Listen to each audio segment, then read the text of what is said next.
If you brought a Bible, you can turn to John chapter 5. And before we go into it, I'll give you a quick recap of how chapter 4 ended. It closed with that story of a Roman official. He served with courts in the court of King Herod. And he raced about 17 miles to find Jesus, to plead with Jesus to return home with him to heal his dying son. And as you remember from last week, Jesus said the equivalent of, listen, your son's going to be fine, so don't worry about it. You can get on with life. The way he said it was pretty much, hey, you can get on with life.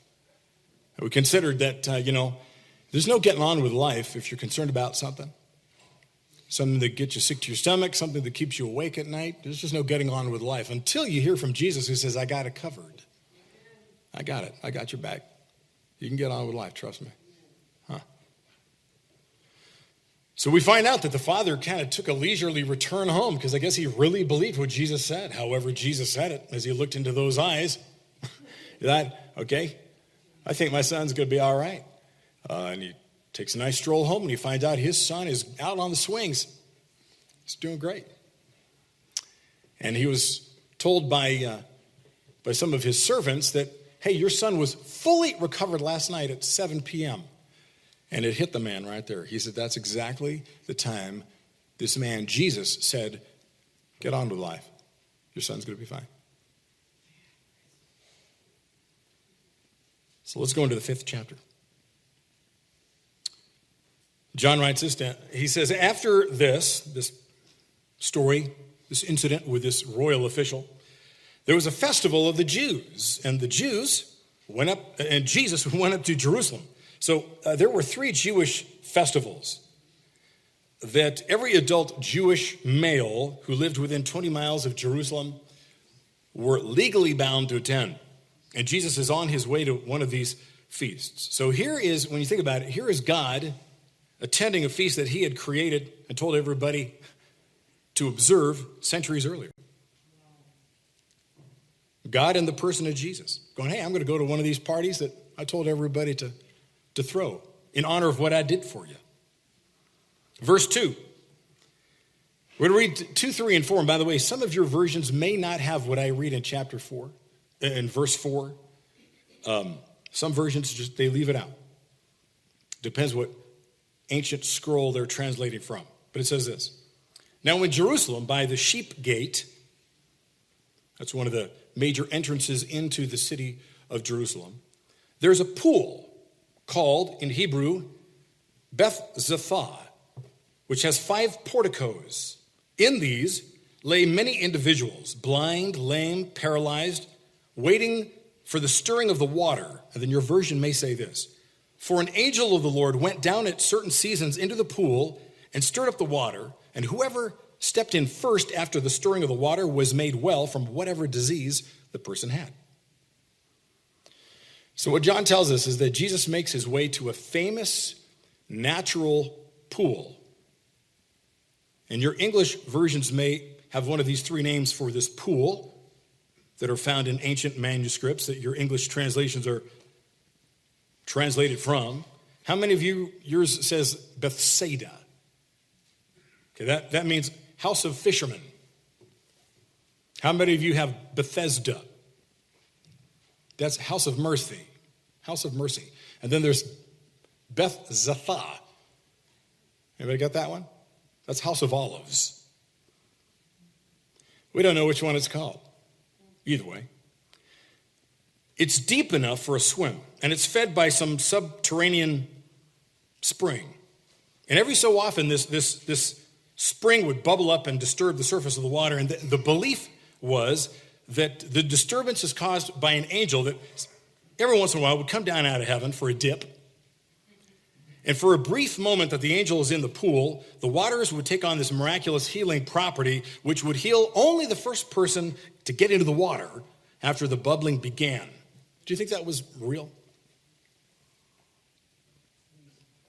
Does God work that way? Only one of you. No.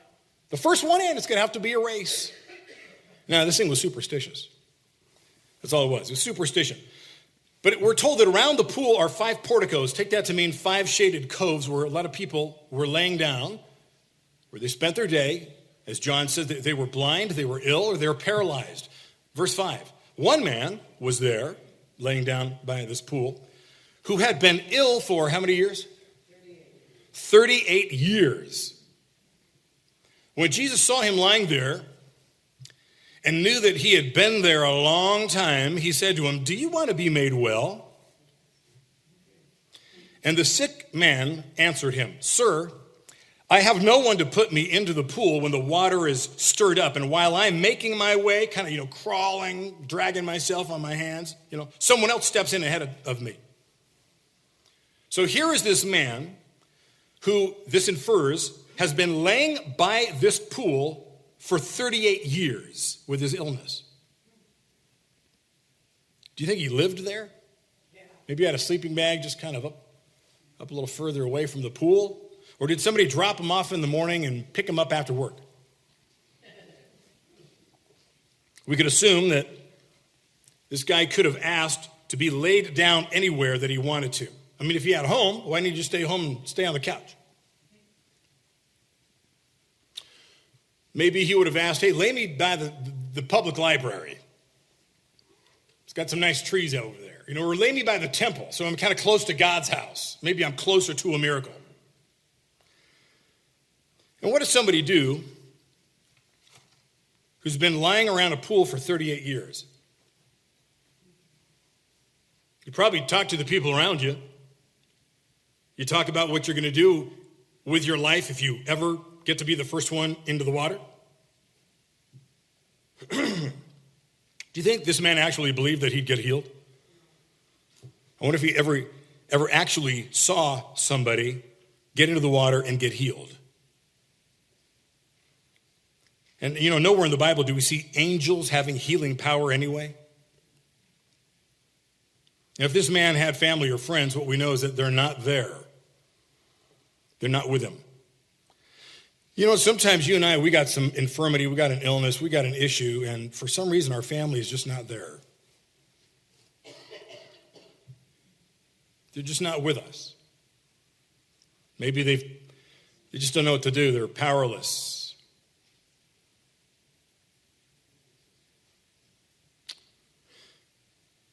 Those who are near him, they're either unable to lift this man into the water, because he says, "I got nobody to help me into the water" once it starts to kind of boil. And perhaps these people are unwilling simply because they're only concerned about being the first ones in themselves. So why would they help somebody else get in first? They've been laying there a long time too. So this man, he knows, this is the idea here. This man knows that he's got nobody around, no friend, no family, to help him into this pool when it bubbles. And that means that he knows he doesn't stand a chance to be the first in the water. So then why is he there? Misery loves company. Many people wait around the pool of the lottery, hoping they'll win, knowing that they don't stand a chance given the odds. But if you play the lottery, there's at least a chance to win, even if it's 1 in a million. But this guy, he's got no chance whatsoever to get well, and still he plays this lottery by the pool. Jesus asked a simple yes or no question.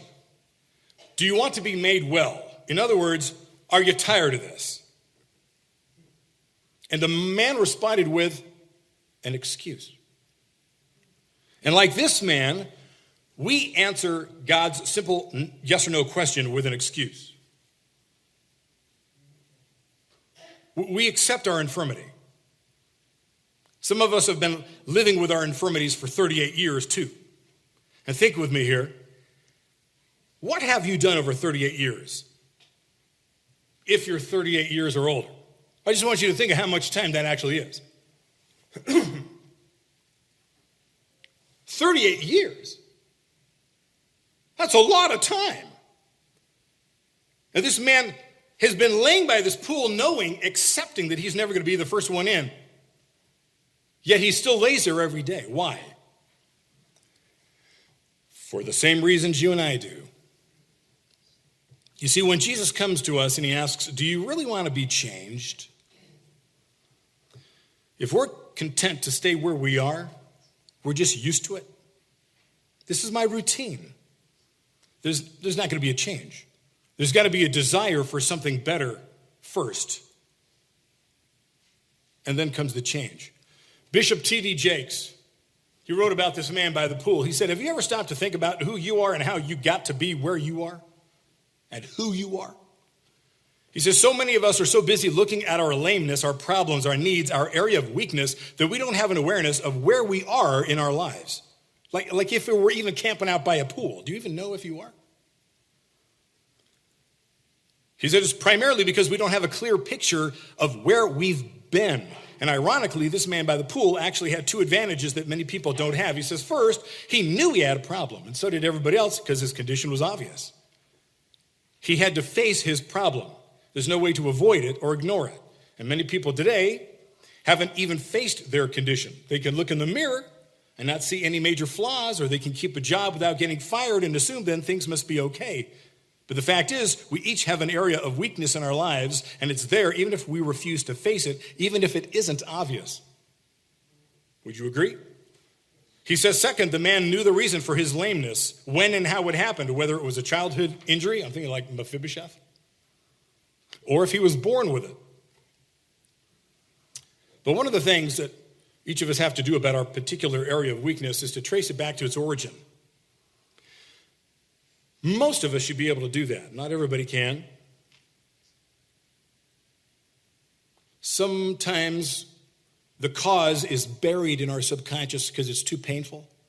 And the way God designed our bodies is that it blocks it out.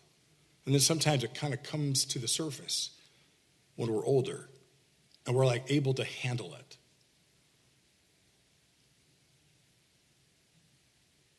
How do we do that? Well, we go back and we try to trace the origins of our condition by asking questions like, why am I like this? I mean, really, think about it. Why am I the way I am? Why do I do what I do? And we should ask until we know why. We should ask until we know why we're so angry. Why are we so resentful and bitter? Why are we so jealous? Why are we so driven for attention and recognition? Why are we so hot and then cold? Why are we so vindictive? Why are we so punitive? Why are we so self-destructive? I mean, why do we come home from church after acting like a saint only to act like a jerk to our spouse and our kids? You know, why do you feel an inner rage? Why do you spin out of control sometimes? Why do you drink too much? Why do you look at things you shouldn't be looking at? Why do you feel depressed? Why do you get panic attacks? Why aren't you further along in your walk with Jesus? You know, why am I who I am? Well, look back over your life and face your life. And find out why you've been camping out by the pool in a state of weakness for so long. You know, countless men and women are hurting today because deep down inside their hearts, they've become something they didn't want to become.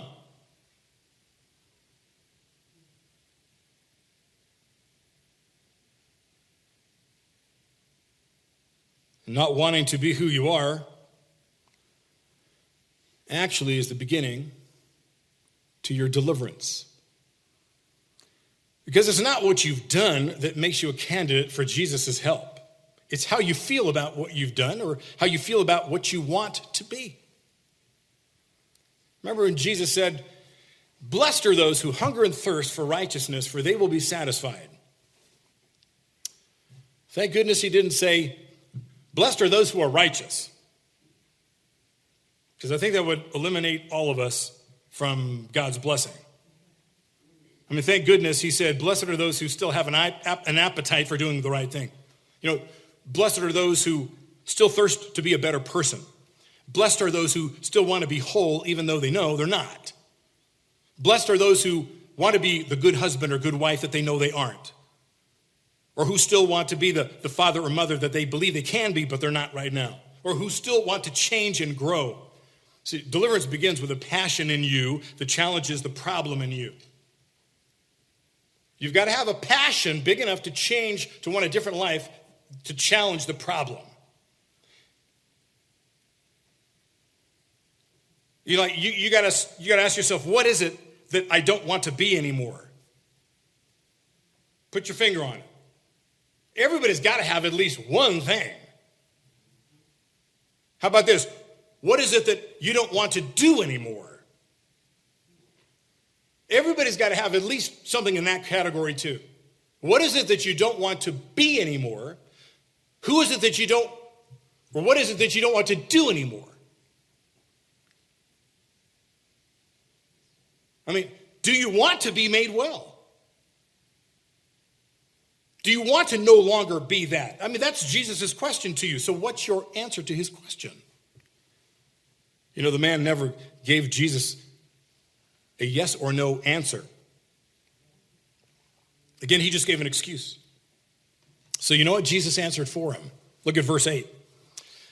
Jesus said to him, stand up, take your mat, walk. And at once the man was made well. He picked up his mat. He began to walk. You know, what does that tell us? It tells us that sometimes Jesus will deliver you even if you offer an excuse. Because he knows your predicament. He knows your cycle that you're in. He knows what keeps you from being able to answer yes. So the first thing he says is get up. Get up out of your own failures. Get out of your own condition. Leave the pool behind. Leave your fears. Leave your memories. Leave that habit. But it's hard to do, I know. Because it's comfortable in a sick sort of way. How many of you are comfortable in the condition that you've many times wanted to be free from, and you've prayed God would free you from it, but you kind of pray that half-heartedly because you don't fully want to be free from it. Why? Because you like it. If you got a rage problem, actually something in you kind of likes it. You feel power when you can just and blow at people, you know?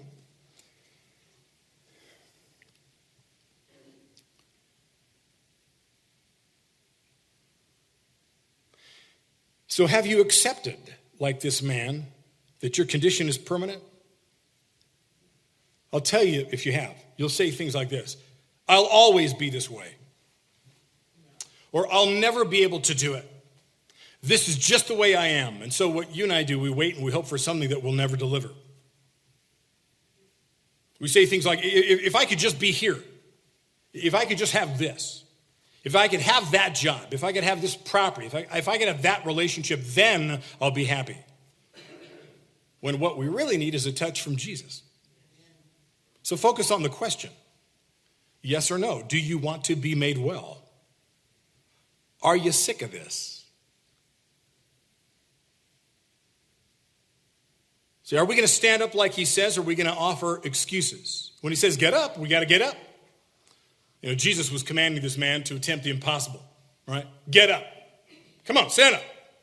I'm sure that man, he could have said with some injured resentment, that's the very thing I can't do. You know, is this not obvious to you? Jesus, what, are you blind? And that's what we say. I can't. You know, what did this man have to think and believe to attempt to stand? He hasn't stood for 38 years, and all of a sudden somebody tells him to stand?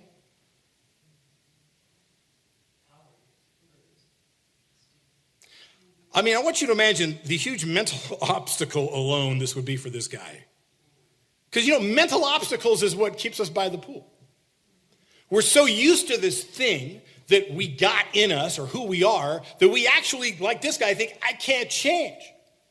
And the only thing that I've heard works, this bubbling pool I just can't ever seem to get to. It kind of seems like other people can get there, but I just can't get there. And so we're looking at the wrong thing. Meanwhile, Jesus is coming at us sideways.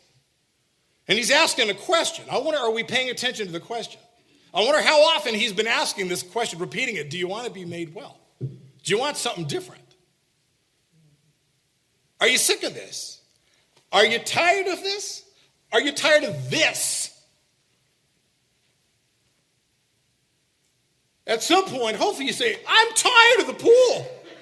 I'm tired of what doesn't deliver. You know, actually, I don't want to go to my grave like this. I don't want this to be my legacy.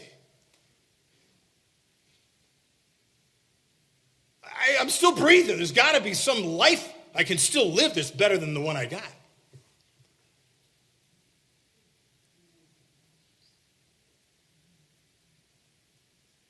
So I wonder, when Jesus says to him, stand up, I don't know how quickly he responded to that.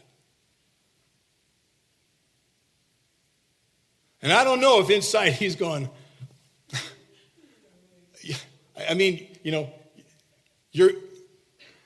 I'm embarrassed for you, Jesus, because, it's obvious to everybody my issue.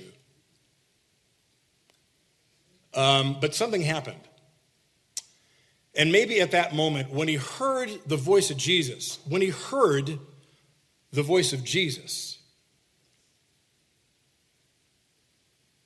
drowned out maybe his own voice.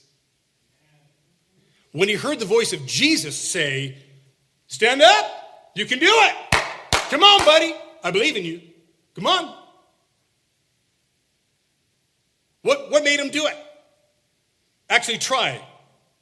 Did he feel healed right there when Jesus said that? Did he feel some surge of strength in his legs that gave him the confidence to stand? Jesus didn't say to the man, you are now healed. Did you catch that? How does the guy know if he is or not? I guess he has to try to stand up. I wonder how many times Jesus has healed us, but we just didn't believe him, and we never stood up and walked in it.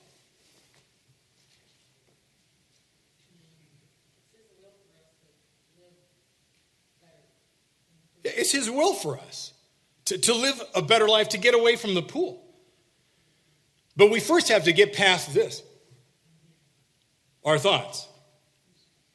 He doesn't say you're healed. He simply says stand up. It's as if Jesus is saying to the man, bend your will to it.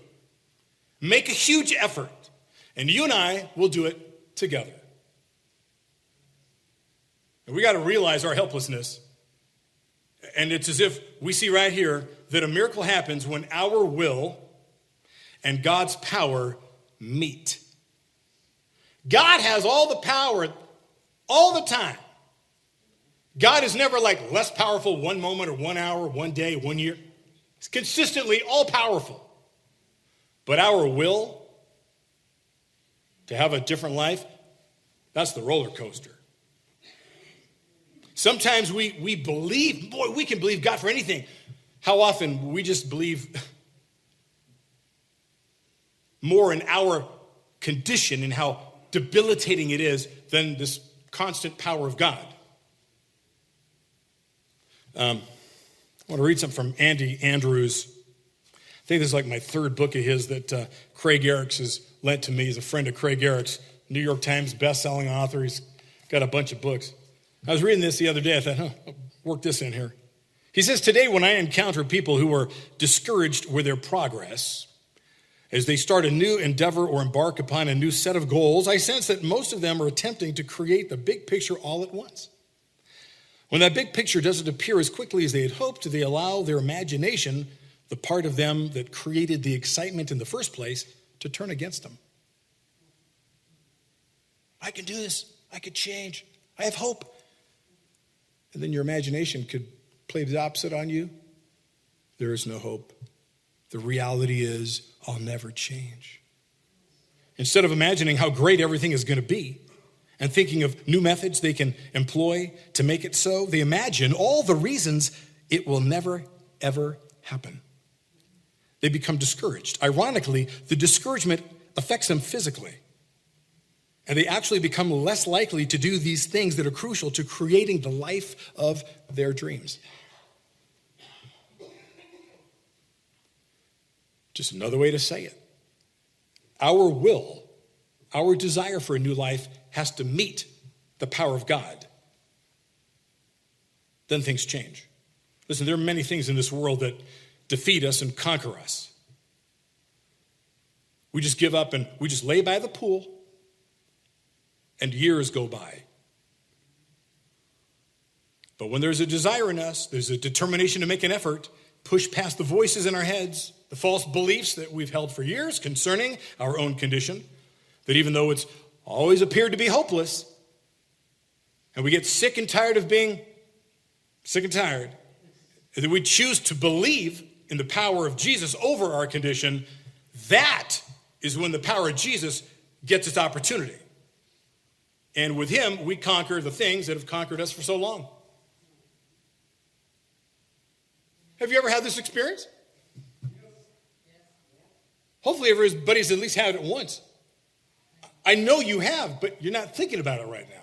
Because maybe the only thing you're focused on, because of what we're talking about, is the condition you're still stuck in. But how about some things you're no longer stuck in that you used to be? But you remember when you prayed, you were finally sick and tired of that thing, and you really prayed the most earnest prayers you did, and before you know it, you went, wow, I'm not doing this anymore. I'm free from this thing, whatever it was. I'm not like that anymore. Wow. Wow, I don't think that way anymore. That's not part of my personality anymore.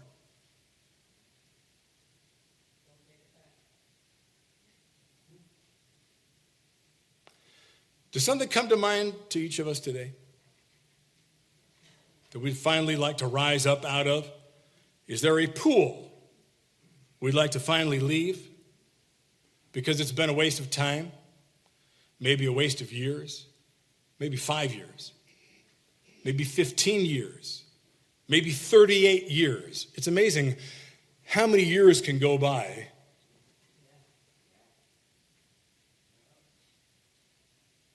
If that's the case, then tell him so. Listen, go to him in prayer right now as the team comes up here to play another song. But listen, pray right now. You have a conversation with him. And listen. Listen for his voice. Listen to him ask you if you want to be made well.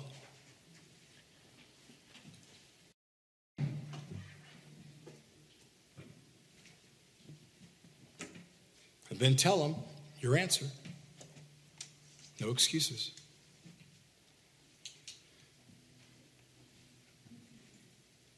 Tell him your answer. Do you want to be made well? Do you want a new life? Yes or no? It's a yes or no question. If it's no, well then, you're going to stay around the pool longer. If it's yes, then listen to him tell you, stand up. Bend your will to it. You do your part. I'll do mine. And then listen. You can involve other people. You can involve other believers in this.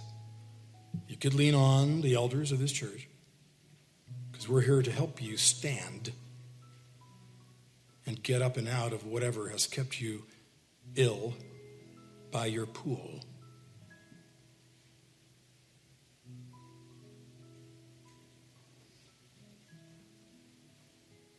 Have that conversation with him.